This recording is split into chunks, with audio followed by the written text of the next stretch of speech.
Oke.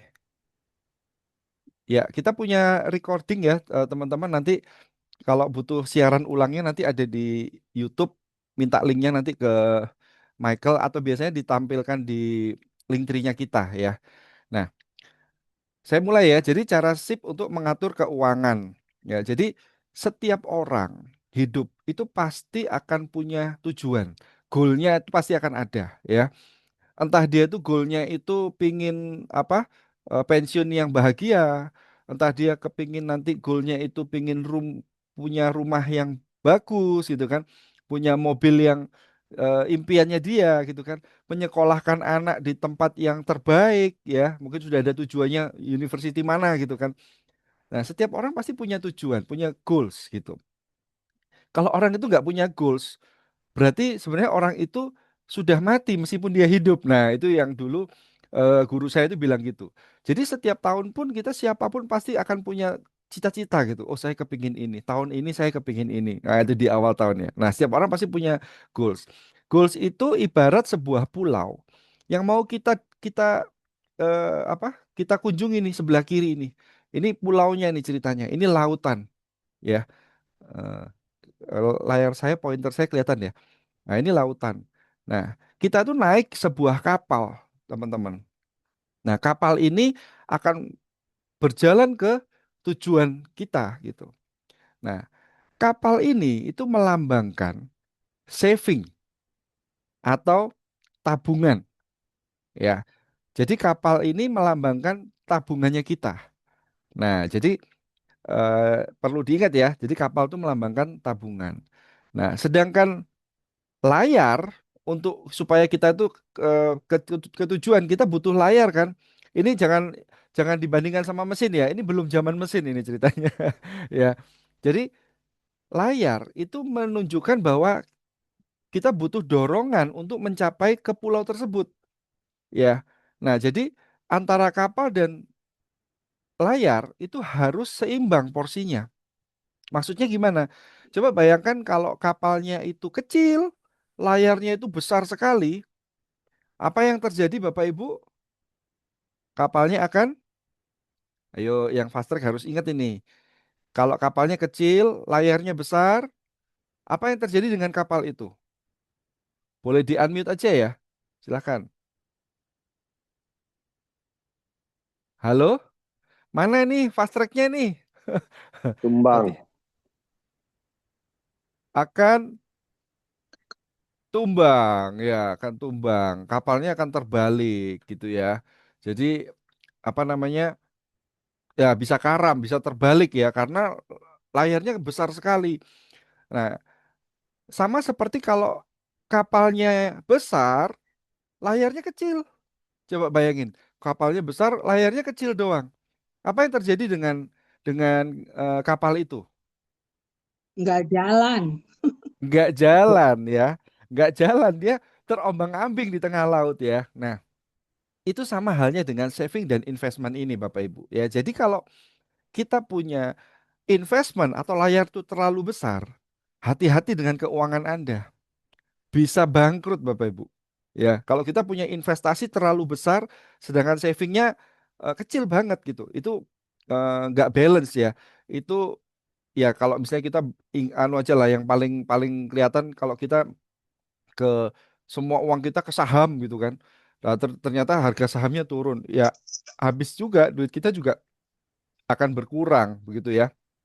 Nah, sama halnya kalau savingnya terlalu besar, kita punya deposito banyak atau tabungan di bank itu yang tabungan biasa itu banyak, kita nggak punya investment, maka duit kita juga nggak berkembang, kapalnya nggak jalan kemana-mana, ya kan? Nah, itu saving dan investment. Jadi dua hal ini itu harus balance, Bapak Ibu. Ya, harus seimbang. Berapa keseimbangannya? Itu setiap orang pasti akan berbeda perhitungannya. Tapi dasarnya itu sederhana, saving itu at least di antara 10 sampai 20%. Investment itu juga di 10 sampai 20%. Ya, itu sudah apa namanya? Sudah besar di 20% itu ya. Nah, jadi pasti seimbang. Tapi setiap orang itu punya cara berinvestasinya berbeda-beda. Investasi itu nanti dibagi lagi. Ya, kita nggak bahas itu hari ini ya. Investasi itu ada yang jangka pendek, jangka menengah, jangka panjang. Itu juga ada persentasenya. Jadi nggak bisa disamakan. Nah, tapi ada satu hal lagi yang penting. Pada saat kita naikin kapal, jadi semua lagi bayangin naik kapal ya Bapak Ibu ya. Kalau ini nggak dibayangin nanti susah nanti ya. Jadi bayangin kita naik kapal. Pada saat kita mau berpindah ke pulau, sebuah pulau, berarti meskipun dia punya kapal bagus ya, punya investment, sorry, layarnya juga oke, jangan lupakan sama yang namanya ban penyelamat atau sekoci. Kalau di kapal besar itu sekoci ya. Ceritanya apa itu? Kapal Titanic kan? Titanic. Ya, Titanic ya. Itu dia ya. bilang, pembuatnya bilang, bahkan Tuhan pun gak akan bisa menenggelamkan kapal ini. Wih, gila. Itu sebuah statement yang luar biasa, ngaco tuh ya. Dia terlalu pede melebihi Tuhan gitu kan. Nah, akhirnya kapalnya tenggelam beneran. Iya. Tapi pertanyaannya itu bukan bukan tenggelam atau enggaknya Titanic ya. Tapi dia bilang kapal tuh nggak akan tenggelam. Tapi kenapa tetap ada sekocinya di kapal itu? Nah, berarti kan si pembuat tuh juga memikirkan kalau suatu hal bisa terjadi gitu loh. Nah, cuman sayangnya di kapal tersebut sekocinya itu kurang kecil. Jumlah skocinya itu sangat sedikit dibandingkan dengan jumlah penumpang yang masuk ke kapal itu, Bapak Ibu. Ya, akibatnya ya banyak korban jiwa pada saat kapal itu karam. Ya, nah jadi saving investment harus seimbang. Saving dan investment itu kalau bahasa Mandarin ya, si digabungkan jadi si. Si itu artinya mati. Ya, nggak oke. Nah, makanya harus tambahin protection supaya jadi SIP, SIP. Ah, jadi kalau mau SIP ya harus ada protectionnya supaya apa? Masuk ke tujuan, meskipun ada gangguan di jalan ya, di perjalanannya itu paling enggak mereka bisa selamat gitu ya, karena kita nggak pernah tahu ada gangguan di jalan kan, pasti resiko itu kan akan selalu ada, betul ya. Nah jadi perlulah protection. Protection itu boleh berlebihan nggak? Kalau tadi kan kapal sama layar kan bisa besar, satu kecil gitu kan. Nah kalau protection boleh boleh lebih nggak dari jumlah penumpang? Boleh nggak Bapak Ibu?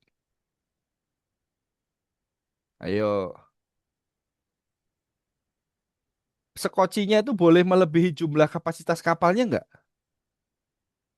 Boleh, boleh. Ya Boleh. Bu Yeti bilang boleh. Boleh ya. Nah, tapi kalau Ya. melebihi kapasitas kapal, itu namanya mubazir. Betul ya.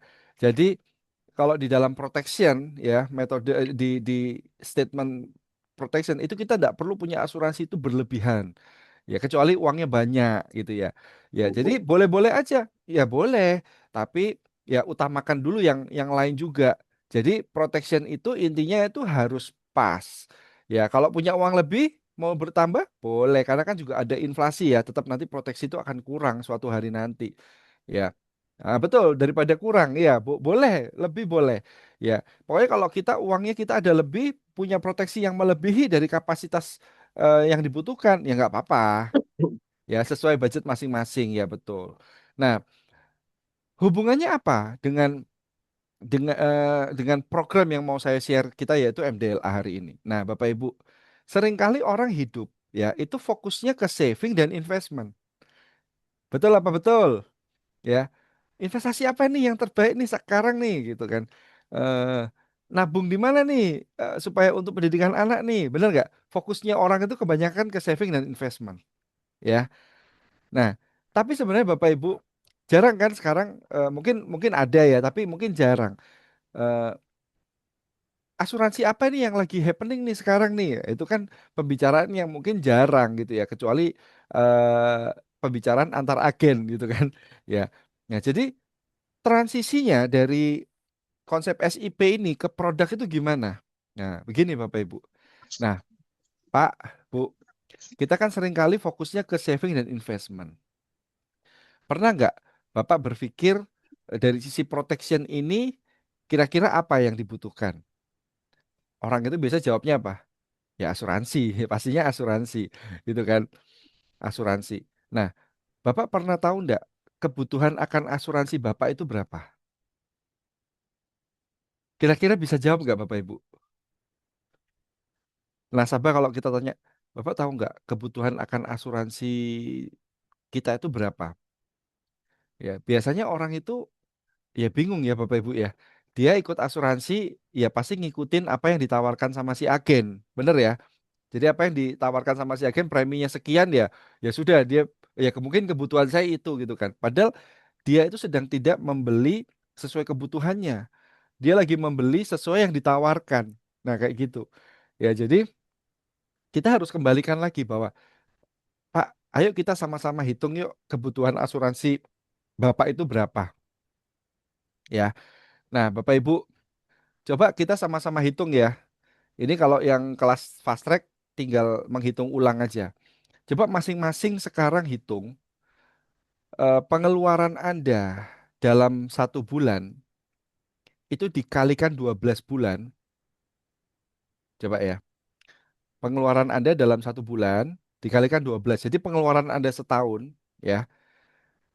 Pengeluaran Anda setahun dibagi suku bunga. Kita kita samakan dulu ya. Deposito bank sekarang berapa? Paling tinggi.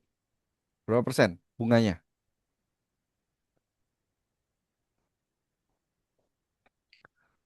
Halo? Ya, ada. Cuman kurang tahu suku bunga Ayo BRI. yang enam bankers, persen bankers. Mas. 6% per 6 annum. ya? 6 Ya, ya? Oke. ya. Oke, berarti pengeluaran Anda setahun dibagi 6%. Coba sama-sama buka kalkulator. Dibagi ya, bukan dikali ya. Bapak Ibu boleh tulis rumusnya di sini. Misalnya kayak saya ya. Saya tulis di chat ya.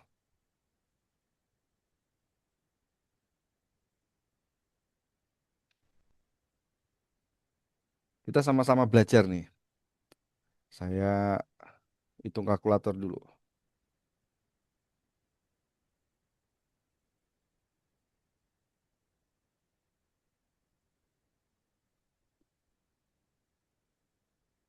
Nah, ini saya ceritanya nih, ya. Saya pengeluaran bulanan 10 juta dikali 12, 120 juta dibagi 6%. Jadi 2M. Nah, coba masing-masing Bapak Ibu boleh tulis di kolom chat. Saya mau lihat hitungannya sudah benar apa belum. Yuk, pengeluaran Anda bulanan dikali 12. Terus dibagi 6%. Semuanya sama dibagi 6%. Ayo, silakan Bapak Ibu.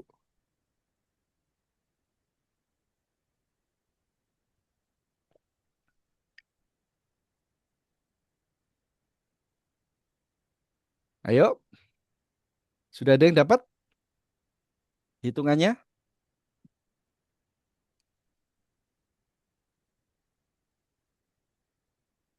Bu Yunita, oke, 60 juta, 1M. Oke, terima kasih Bu Yunita. Wah, keren. 300 juta, 5M Pak Andi. Wah, siap-siap Pak Andi ya. Nanti kita berhitung berapa ya 5M itu ya. Oke, Bu Uci 2M. Kasih rumusnya ya Bu Uci. Pak Musa kasih rumusnya ya. Sama ya seperti saya ya. Ayo kita belajar plus rumus ya. Supaya nanti kita kalau di nasabah kita bisa hitung. Nanti takutnya lupa Bapak Ibu. Ya, sampai nasabah lupa ini gimana cara ngitungnya kemarin itu ya. Pokoknya 2M deh. Ya. Nah, yang penting kita belajar cara ngitungnya. Ayo. Siapa lagi? Siapa lagi? Ayo, ayo.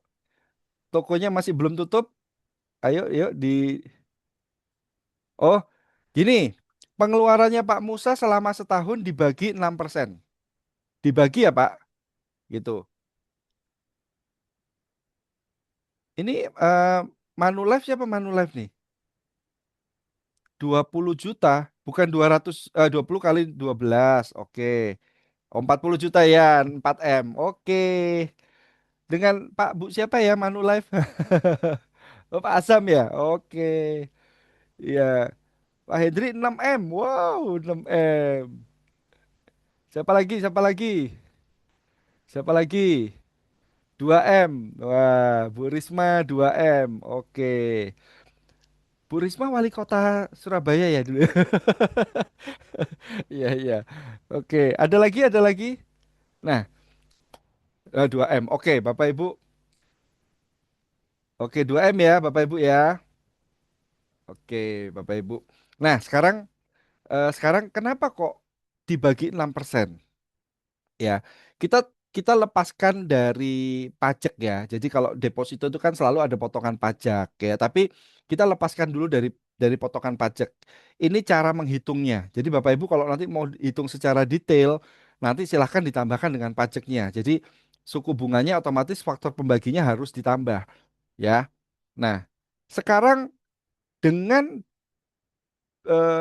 kebutuhan uang pertanggungan yang Anda sudah tulis tadi, misalnya 2M itu ya, pada saat resiko terjadi nih, maka uang itu kan keluar ya, 2M. Uang 2M itu dimasukkan ke deposito, berarti Anda akan terima bunganya sesuai dengan pengeluaran Anda nggak? Silakan tulis di kolom chat. Misalnya nih, terjadi resiko meninggal dunia, maka keluarlah UP 2M tadi ada yang 3M, ada yang 6M. Taruh di deposito, taruh di deposito ya. Ini jangan dihitung pajaknya ya. Berarti yang dikeluarkan berapa bunganya setiap bulan? Sama nggak dengan apa pengeluaran kita? Saya hitungkan aja ya. 2M. Sama ya, 2M dikali mana kali ini? 6%. Sama dengan 100 berapa ding? Sama ya, sudah saya tulis ya. Sama Bapak Ibu. Nah, Bapak Ibu bayangkan kalau kita punya uang pertanggungan yang senilai tadi itu yang sudah kita hitung sama-sama, ada kita sebagai pencari nafkah ataupun nggak ada, keluarga kita tetap bisa hidup nggak? UP-nya keluar, didepositokan setiap bulan, itu sama seperti kita ada. Benar nggak? Benar nggak? Saya ingin Bapak Ibu itu paham dulu yang ini ya sebelum kita lanjut ya. Ya, jadi ini namanya garansi income Bapak Ibu. Ya, protection itu tidak perlu besar sekali nggak perlu, tapi harus cukup sesuai sama kebutuhan. Kan tadi saya bilang pengeluaran kita yang digantikan, bukan income. Kalau income ya pasti UP-nya lebih besar lagi yang dibutuhkan, ya. Nah, ini ya, tetap bisa hidup karena penghasilan tetap di angka 10 juta sesuai kebutuhannya Bu Yeti kan. Nah, itu Bapak Ibu. Jadi eh, sekarang saya tanya, sama ya. Tapi bunga deposito berbeda-beda, bunga tergantung jangkanya. Iya betul. Saya tadi ambil rata-rata ya. Jadi 6% itu kan ya rata-rata gitu. Ada yang kalau Bapak Ibu dapat yang 7% ya berarti lebih besar. Ya, tapi itu adalah hitungan simple ya, di hitungan simple supaya Bapak Ibu kita dan nasabah itu bisa memahami konsepnya dulu ya. Itu bisa memahami konsepnya bahwa income kita itu akan digantikan dan digantikannya berapa lama? Seterusnya. Selama uang kita ada di deposito itu bunga akan dibayarkan setiap bulan. Bisa ditarik setiap bulan. Betul nggak? Nah, berarti ini yang namanya garansi income, betul nggak? Jadi pada saat income kita digaransi, ya hidup kita akan lebih peace of mind ya Bapak Ibu ya, punya ketenangan batin gitu loh. Kita sebagai orang tua juga pasti punya ketenangan gitu. Oh ya nanti kalau kita nggak tahu usia kita sampai kapan kan, tapi paling nggak anak saya tetap bisa hidup, anak keluarga, istri atau suami yang ditinggalkan tetap bisa hidup. Nah, itu yang namanya protection Bapak Ibu. Nah, sekarang saya tanya, protection ini diperlukan atau bisa iya bisa enggak? Atau harus punya? Harus, Pi. Harus punya ya. Atau ada yang mungkin bisa boleh bisa enggak? Ada. Harus ya, harus semua ya. Nah, kalau Bapak Ibu berpikir harus punya, berarti nasabah Anda pun berpikir sama Bapak Ibu. Benar nggak? Berarti nasabah Anda, kalau nasabah Anda paham konsep ini, dia pasti akan berpikir sama bahwa iya ya, saya harus punya ya, gitu loh. Nah, cuman kadang-kadang pada saat kita presentasi mungkin nasabah kita bingung. Apa ya yang dimaksud sama si agen ini? Karena kita mungkin fokusnya ke produk terus gitu kan. Nah, nggak salah sih, itu bukan bukan sesuatu yang nggak boleh dilakukan atau gimana. Nggak ada yang benar, nggak ada yang salah di dalam presentasi itu. Karena cara apapun bisa aja closing, bisa juga nggak closing. Tapi setidaknya kalau Bapak Ibu udah bisa menjelaskan konsep ini, orang itu akan berpikir bahwa selama ini saya nggak 2M untuk, nah ya itu, ya contohnya ini keren nih, ya Pak Julius. Jadi kita tuh nggak pernah tahu kenapa? Karena protection itu namanya juga protection ya. Dia itu sesuatu yang tidak dibutuhkan pada saat tidak terjadi apa-apa. Namanya juga proteksi kan. Tapi kalau terjadi sebuah resiko, berapapun dia harus bayar, kita akan bayar. Contoh, orang ditawari asuransi kesehatan, orang nggak mau ambil. Tapi pada saat kita lepaskan BPJS dulu ya, dia anggaplah dia nggak berpikir punya BPJS nih. Terus suatu hari dokter bilang, Pak, Anda harus operasi nih Pak. Ada masalah ini di jantung atau apa. Biayanya sekitar 100 juta. Kita akan, Pak dok kalau gitu saya pending dulu aja dok gitu. Tapi dokter bilang, nggak bisa. Ini ya dalam 1 bulan harus segera ditangani ini. Kita akan lakukan operasi atau enggak Bapak Ibu? Kalau dokter sudah bilang kayak begitu. Ayo. Pasti kita akan berusaha kan? Entah cari duitnya, entah dijual mobilnya, dijual motornya, atau pinjem atau gimana. Pasti kita akan berusaha, benar nggak? Nah, coba waktunya dibalik. Setahun sebelum terjadi itu, orang apa namanya ditawari asuransi, Pak. Kalau nanti ini setahun depan, Bapak harus keluarkan uang 100 juta loh. Kalau Bapak nggak ikut program yang ini sekarang, ya orang pasti akan ambil asuransi itu kan. Nah, jadi sebenarnya singkatnya adalah di luar sana itu banyak orang kepingin punya asuransi, Bapak Ibu. Kepingin punya produk asuransi untuk supaya dia jiwa tenang, ya pikiran tenang. Mobil pun diasuransikan supaya pikiran tenang. Tapi tidak banyak orang yang berani mengambil langkahnya. Kenapa? Kenapa kok nggak banyak orang berani ngambil langkahnya? Karena dia berpikir bahwa resiko itu belum terjadi. Gitu Bapak Ibu. Nah, tugas kita untuk membuat resiko itu seakan-akan bakal terjadi. Lah, kerjaan agen jadi gimana nih? Nakut-nakutin nasabah gitu ya. Ya ada benarnya juga. Ya, kenapa kita harus membuat awareness, bukan nakut-nakuti yang, ayo bapak nanti kalau bapak nanti sakit loh, nggak gitu juga kan ya. Tapi kita itu harus memberikan dia awareness, Pak, daripada bapak beresiko mengeluarkan uang besar di kemudian hari, mending bapak ambil pilihan pilihan pintar hari ini untuk mengambil program asuransi untuk jagain investasi Bapak, mobil Bapak, rumah Bapak, tabungan sekolah anak tidak sampai terkuras gara-gara resiko hidup itu. Nah, seperti itu ya Bapak Ibu ya. Jadi memang itu tugas kita. Agen tuh harus pintar ngomong. Iya, agen harus pintar ngomong. Nggak bisa dipungkiri itu. Tapi bukan berarti agen itu pintar ngomong tidak berkonsep ya. Dia pintar ngeles atau enggak. Bukan itu. Tapi agen itu harus punya konsep yang jelas sebelum menjelaskan sebuah produk. Nah, seperti itu Bapak Ibu. Ya, oke, sampai sini jelas ya untuk konsep ini ya Bapak Ibu ya. Sebelum saya akan lompat ke MDLA-nya. Ya, ada pertanyaan nggak? Yuk, silakan kalau ada pertanyaan. Bapak Ibu boleh sambil minum kopi ya di rumah, di rumah masing-masing. Ya, oke, kalau nggak ada, saya lanjut ya Bapak Ibu. Iya, Nah, ada Pak. oh iya ya, silakan. Pak, kalau tadi itu kan kita menghitung berdasarkan pengeluaran ya. Yes, Ya. Nah, kalau berdasarkan income itu berarti penghasilan orang per bulan itu yang kita ini ya, hitung ya. Per betul, bulan dikali 12 gitu. betul, betul Pak Musa, Mm-mm. betul. Cuman biasanya kan orang itu nggak mau ngeluarin income dia per bulan berapa kan, ya kan? Biasanya gajinya, misalnya dia gajian gitu kan, dia biasa orang akan mungkin di Indonesia ya masih tabu untuk bicara soal gaji di open gitu loh. Nah, jadi kita ganti dengan pengeluaran. Tapi kalau dia memang mau terbuka, ya saya mau gantikan gaji saya, income saya. Oh ya nggak apa-apa, lebih bagus lagi Pak Musa. Itu UP-nya pasti lebih gede lagi yang dibutuhin itu. Gitu. Iya, betul. Kan kalau kita datang ke nasabah, anggaplah kita bercerita tentang proteksi income. Berarti kan Mm-mm. pastinya income-nya yang kita akan proteksi.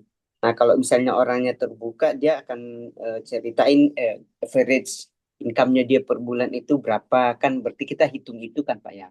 Betul, Hanya betul. berarti kalau kita hitung income setahun, dapatnya nanti per bulan dikali 12 itu berarti yang diproteksi itu setahun aja gitu ya. Oh enggak, Pak. Kita hitung kebutuhan UP-nya dia itu memang dari income setahun. Oh, Tapi dari income setahun itu. eh, untuk menghitung aja, untuk menghitung. Tapi dia dibayarkan deposito itu setiap bulan Oh, sampai deposito. seterusnya, Pak. Oke, oke. Iya, iya. Iya kan? Karena Hmm, kan modalnya nggak berkurang. iya, iya. Jadi kita misalnya 2M, yang keluar sebulan 10 jutaan itu bunganya doang, bukan modalnya. Nah, ini makanya garansi income seterusnya sampai ya sampai seterusnya Mm-mm. gitu. Bahwa sebenarnya garansinya itu maksudnya artinya itu bahwa dari uang yang dideposito itu akan dia dapat profit. Nah, itulah yang akan jadi garansi untuk penghasilan kalau terjadi apa-apa gitu buat keluarga. Betul, Oke, betul, paham, Pak. betul. Ya. Jadi UP itu bukan menggantikan income-nya. UP itu untuk menggantikan dianya, si pencari nafkah ini dalam bentuk finansial. Ya, misalnya saya ikut tadi 2M ya. Berarti saya itu sedang menghargai diri saya itu 2M. Bukan bukan secara harga saya 2M enggak, tapi dilihat dari pengeluaran saya. Jadi begitu terjadi resiko, UP dikeluarkan taruh di bank, deposito, keluar lagi apa namanya? Keluar lagi tiap bulan pengeluaran saya itu dibayarin dari bunganya bank aja. Nah, kayak gitu. Jadi sampai kapan? Ya, sampai seterusnya menggantikan saya, menggantikan posisi pencari nafkah. Itu. Ya. Nah, karena ini kaitannya akan nyambung dengan MDLA, produk MDLA. Ya. Nah, solusinya adalah salah satunya adalah Manulife Dynamic Life Insurance. Jadi ini bebas pilih manfaat akhir pertanggungan, bebas pilih masa pertanggungan. Ini Bapak Ibu semua ada di Manu Academy ya. Jadi saya akan ceritakan hanya beberapa slide, tapi yang penting saya ingin Bapak Ibu tuh bisa menjelaskan konsep nyambung ke MDLA-nya. Itu yang penting. Buat saya itu yang penting Bapak Ibu bisa pahami di sesi hari ini ya. Nah, bebas pilih UP, bebas pilih masa pembayaran premi, bisa 5, 10, 15 atau 20 tahun ya kan. Yang jelas semakin panjang, semakin kecil preminya gitu kan. Nah, bebas pilih perlindungan tambahannya, ada ridersnya juga produk MDLA ini. Nah, jadi MDLA itu kan terbagi menjadi tiga ya. Plan A plan A itu adalah UP doang, hanya UP saja ya. Plan B itu UP dan preminya nanti dikembalikan di masa kontraknya selesai. Plan C ada UP-nya, kalau dia tidak terjadi resiko maka UP-nya bisa cair ya. Jadi plan C ini ajaib ini. Produk yang UP-nya bisa cair meskipun orangnya masih sehat-sehat aja. Nah, gitu ya. Ini plan C ini yang plan masternya ini ya, plan besarnya gitu. Nah, masa pembayaran premi bisa 5, 10 tahun, 15 tahun, 20 tahun. Ya, ada dua riders yang bisa ditambahkan. Jadi riders itu tidak otomatis mengikat ya, bisa ditambahkan yaitu Life Insurance Plus itu untuk nambah UP di pertengahan jalan tanpa dia harus ikut polis baru ya. Terus ada namanya waiver premium. Waiver premium itu nanti kalau dia terjadi resiko ya, itu preminya tetap akan dibayarkan. Apa produk MDLA sama dengan My Life. My Life itu apa ya? Saya malah yang baru ya. Bukan, MDLA ini produk lama nih Bu Ati. Produk yang sudah ada berapa tahun yang lalu? Setahun yang lalu kalau nggak salah. Gitu. Ya. Terus mata uang rupiah ya, usia masuk 30 hari sampai 70 tahun ya. Ingat ini spek produk yang kita mesti harus tahu ya, ini basic speknya ya. Underwritingnya itu full underwriting, jadi pengisian di depan tuh harus clear, harus jujur, harus sesuai sama kondisi gitu ya. Jangan kalau orang sudah pernah punya ada riwayat Anda nggak tulis nanti UP-nya akan bisa nggak terbayar takutnya Bapak Ibu ya. Nah, jadi ilustrasi produknya itu sederhana. Kalau apa yang saya ceritakan tadi itu plan A aja udah cukup. Misalnya butuh untuk garansi income tuh. Plan A aja udah cukup Bapak Ibu. Ya, jadi karena saya bilang, Pak, apa yang tadi saya share itu Bapak bisa ikut di plan A. Plan A ini kan preminya paling murah, ya. Nah, masa pertanggungannya itu di plan A ini, Pak, itu 20 atau 30 tahun. Nah, seperti itu. Ya, tapi kalau mau Bapak Ibu lebih panjang lagi, bisa ambil plan B. Ya, plan B ini itu di manfaat akhir kontraknya itu ada ROP-nya. Jadi pembayaran Anda premi itu akan dikembalikan juga, ya, gitu. Ya, jadi ibaratnya itu kalau nggak terjadi resiko, maka premi yang dikembalikan. Nah, dia masa pertanggungannya ada 20 tahun, 30 tahun, 40 tahun, 50 tahun, dan 60 tahun. Nah, plan C, ini plan masternya ini ya. Nah, ini kalau tidak terjadi resiko, setelah masa pertanggungan selesai, maka ada manfaat akhir, yaitu UP-nya 100% cair, Bapak Ibu. Ya, jadi gampang ngingetnya. Plan A itu yang basic, UP-nya doang. Plan B itu premi dikembalikan. Plan C itu UP-nya akan cair ya di akhir kontraknya. Oke. Nah, ini contoh selling idea-nya nih. Ya, Bapak Ardi, karyawan swasta usia 50 tahun. Ya, ini case-nya berbeda ya, Bapak Ibu ya. Dia itu punya uang 5M nih sekarang. Ya, bayangin, punya uang 5M. Dia ingin memberikan warisan kepada keluarga. Pilihan pertama, ya, dia bisa beli rumah seharga 5M. Ya, rumah nanti bisa akan naik harganya ya. Jadi kalau ada apa-apa, rumahnya akan diwariskan ke anaknya, gitu kan? Tapi itu harus melewati beberapa resiko loh. Resiko konflik, rumah nggak bisa dibagi ya Bapak Ibu ya. Nanti resiko eh, beda beda hukum waris, misalnya anaknya ada yang berbeda agama misalnya, gitu ya. Jadi hukum waris mana yang mau diikuti. Nah, itu resikonya ya. Atau dia pakai pilihan kedua. Nah, ini yang keren nih Bapak Ibu ya. Pilihan kedua. Ya, pilihan kedua itu apa? Total aset dia itu menjadi 10M. Kenapa? Karena 5M-nya tadi ya, 2M-nya itu dipakai buat Pak silahkan nikmati masa pensiun 2M ini Pak. Nah, gitu kan. 3M-nya dibukain apa? Deposito. 3M-nya dibukain deposito. Bapak Ibu ini mesti dipahamin ya. Ini eh, apa namanya seru nih ceritanya ini. 3M deposito. Kalau bunganya 5%, setahun berarti berapa tuh? Kenapa, Cek? 5% dari 3M berapa? 150 Juta. juta. 150 juta ya. Kalau dia dimasukin ke plan C ya yang bayar 10 tahun, termnya 60 ya, preminya itu 152 juta Bapak Ibu. Jadi preminya itu dibayarkan dari depositonya, bunganya maksudnya, ya. Jadi total asetnya dia jadi 10M Bapak Ibu. Luar biasa ya. Jadi dia nggak bayar apa-apa lagi nih. Nah, jadi dia membeli apa namanya? Hitungannya dia membeli paper aset ya sebesar 5M dalam bentuk UP tadi ya. Modalnya itu 1,5M, cicil 0% selama 10 tahun. 150 juta kan preminya bunganya kan. Dicicil selama 10 tahun loh Bapak Ibu. Nah, kalau Anda disuruh pilih, pilih yang satu apa yang kedua?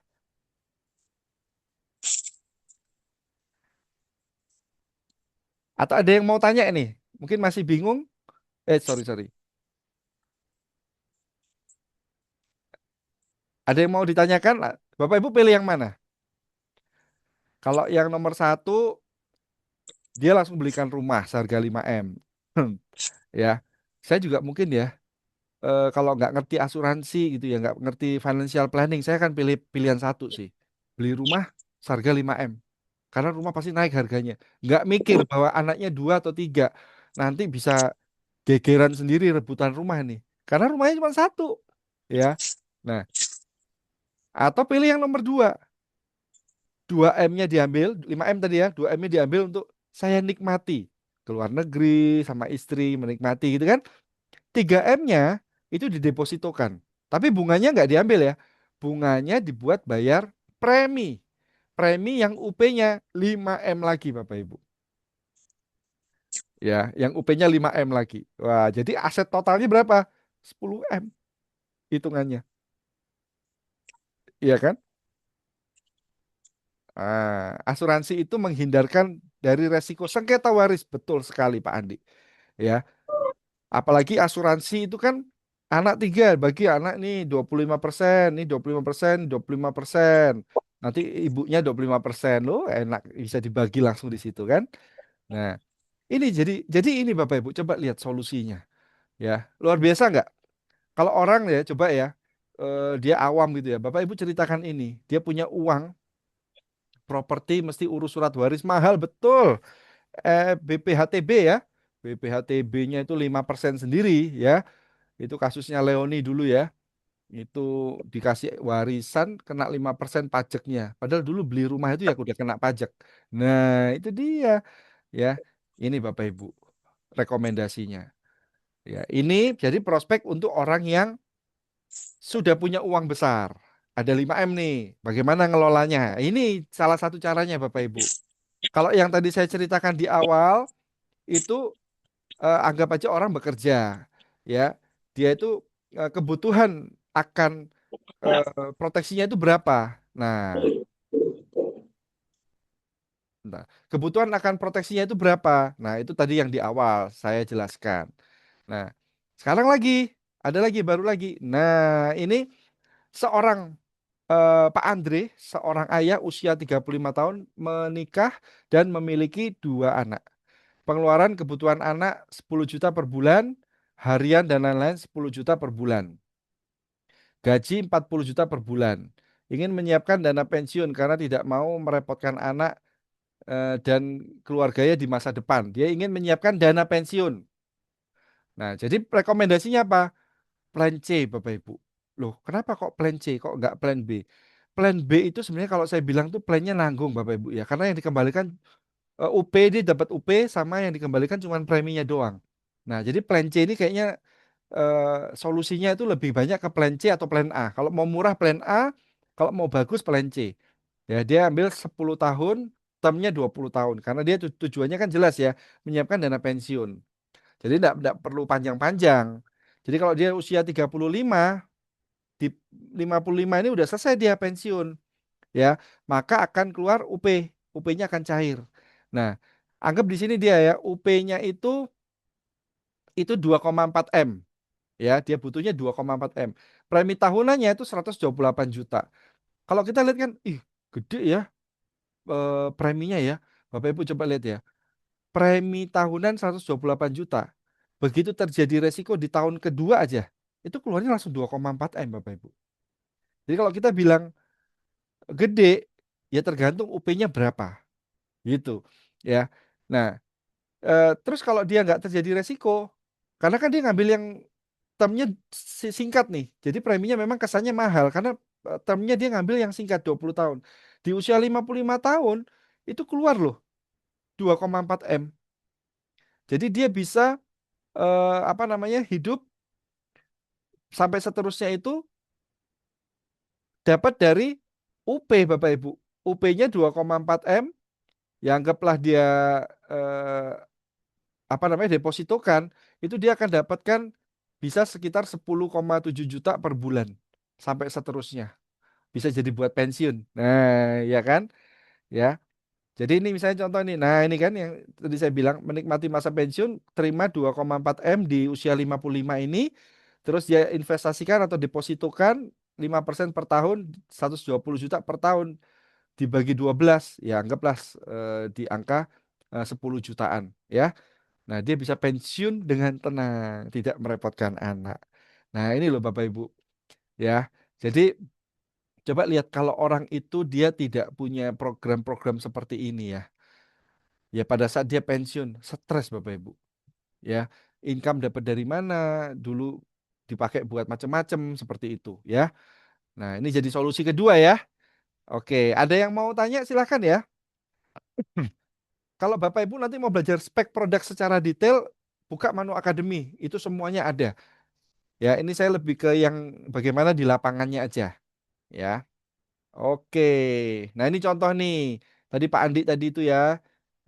Simpanan sebesar 150 juta setiap tahun selama 10 tahun. Total simpanan sebesar 1,5 M. Rekomendasi plan C, bayar 10 tahun, term 30 tahun. Ya. Kalau dia opsi 1, dia deposito dengan suku bunga 3,75% per annual.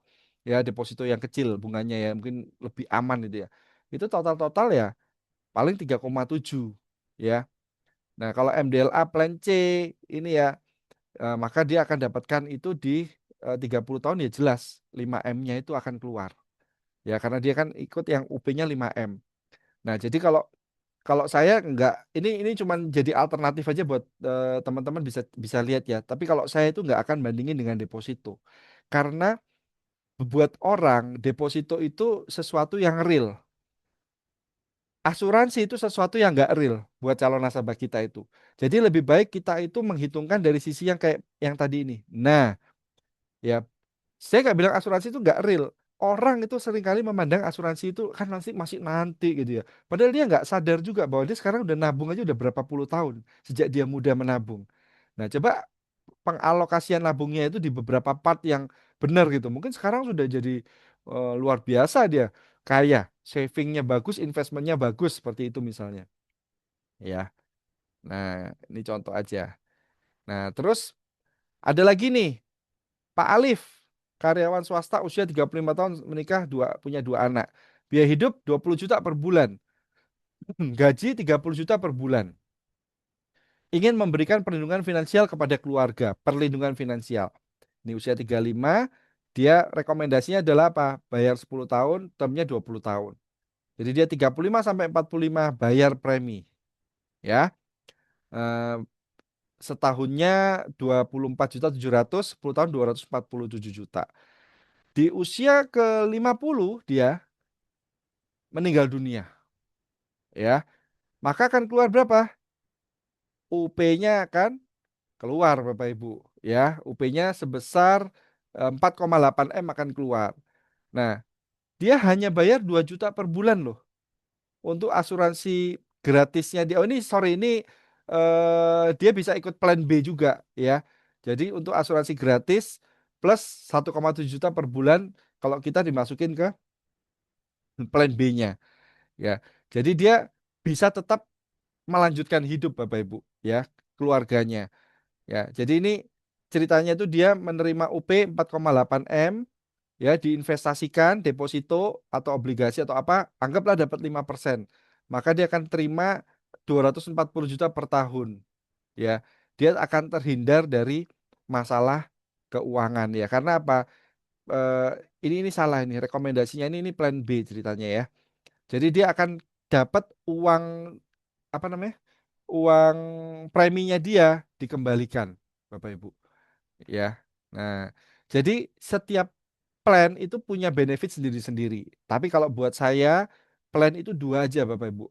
A dan C. Itu gapnya jelas. Ya, kecuali ya memang dia memang kepingin ya, tetap kita jelasin lah ya. Dia tetap ingin, ya aku mau yang preminya dikembalikan aja. Oh ya nggak apa-apa. Kan semua kan tergantung nasabahnya sendiri. Oke? Nah, jadi ini Bapak Ibu ya, yang perlu diingat ya, usia 30 sampai 70 tahun pemegang polis itu minimal harus 18 tahun. Ya, masa pertanggungannya itu plan A cuma 20 tahun dan 30 tahun. Ingat, semakin panjang semakin murah ya, tapi dia lebih panjang waktunya. Nah, plan B itu 20, 30, 40, 50, 60. Plan C itu sama 20, 30, 40, 50, 60 ditambah 70, 80, 90. Jadi cuma ditambah 3, tambah 70, 80, 90. Seperti itu ya. Nah, masa pembayaran premi bisa 5, 10, 15, 20 tahun. Jadi beda ya masa pertanggungan dengan masa pembayaran premi. Seringkali ini kebalik-balik nih ya. Terus pembayaran premi bisa tahunan, semester, 3 bulanan, dan bulanan. Oke. Nah, ini pembagian preminya. Jadi kalau misalnya dia mau bulanan otomatis akan terasa akan lebih besar sedikit lah ya. Gitu. Nah, ini minimum preminya tahunan 5 juta aja udah bisa ikut ya Bapak Ibu. Jadi ini harusnya sangat masuk di beberapa klasifikasi nasabah ya. gitu. Nah, ini modal faktor ya untuk basic premium ya. Yang pasti kalau lebih menguntungkan tuh tahunan ya. Karena kalau di bawahnya itu ada faktor pengali. Jadi kalau kayak gini kan semi annual kan ini kan harusnya 50% kan jadi 52,5%, lebih 2,5%. Nah, UP minimum 100 juta. Ya, maksimum sesuai keputusan underwriting karena ada yang kapan hari sampai 100 M ya Bapak Ibu ya. Luar biasa itu. Ya, initial risk 100% UP. Kalau terjadi resiko 100% UP akan keluar. Underwritingnya full underwriting. Jadi pengisian underwriting di depan harus jujur dan lengkap sesuai dengan kondisi yang sebenarnya. Oke. Oke, sampai sini Bapak Ibu. Ada pertanyaan? Simple ya. Jadi kalau dilihat produknya, ini produknya simple sebenarnya. Kalau detail-detailnya ya pasti akan ada. Kayak kalau Bapak Ibu mau belajar riders, itu ada detailnya juga. Terus waiver of premium itu ada 49 penyakit kritis atau 50 deh. Itu yang ditanggung kalau terjadi terkena penyakit kritis itu. Ya. Oke. Sampai sini ada yang mau ditanyakan? Sudah bisa menghitung UP, kebutuhan UP sudah bisa ya Bapak Ibu ya? Saya tutup dulu sebentar. Oke. Kalau sudah nggak ada pertanyaan, mungkin dari saya itu saja yang akan saya share hari ini Bapak Ibu. Ya, semoga Bapak Ibu bisa menerus